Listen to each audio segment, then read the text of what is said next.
தஞ்சாவூர்லேருந்து 25 கிலோமீட்டருக்கு தொலைவில் இருக்குது. இந்த கோயிலுக்கு எல்லாரும் அந்த அளவுக்கு போகிறதில்ல. இது ஒரு வீடியோவாக எடுத்து போட்டால் நல்லா மக்களை போய் சேர்ந்ததுன்னா ஒரு விளம்பரம் கிடைக்குன்றதுக்காக நான் போட்டிருக்கேன். நாங்கள் இந்த ஊருக்கு போகணும் பார்க்குறதுக்காக, அது ஒரு வீடியோவாக எடுத்துகிட்டு வந்துட்ருக்கோம்.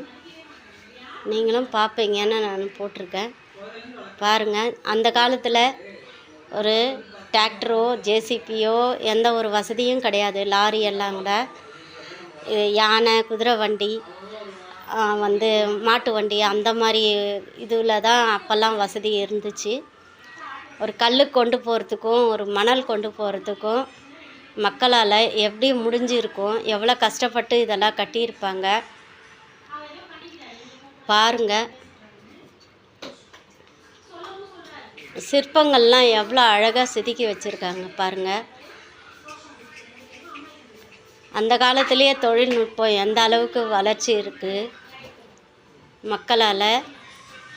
ராஜாவங்க காலத்தில் ஒவ்வொரு கல்லும் செதுக்கும் போது அவங்க விரதம் இருந்து செய்வாங்களாம். அதெல்லாம் ரொம்ப தெய்வ சக்தி வாய்ந்த கோயில்.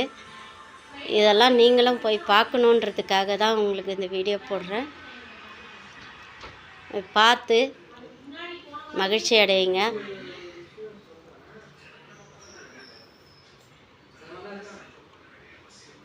பார்த்துட்டு ஷேர் பண்ணுங்கள், லைக் பண்ணுங்கள், சப்ஸ்கிரைப் பண்ணுங்கள்.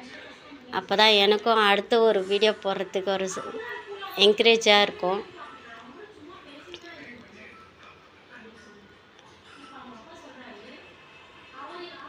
ஒவ்வொரு கல்லும் ஒவ்வொரு கதையை சொல்லும். அடுத்த வீடியோவில் நான் இதை சொல்கிறேன் உங்களுக்கு.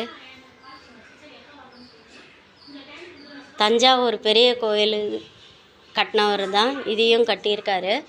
ஆனால் இது பாதியிலே நின்று போச்சு.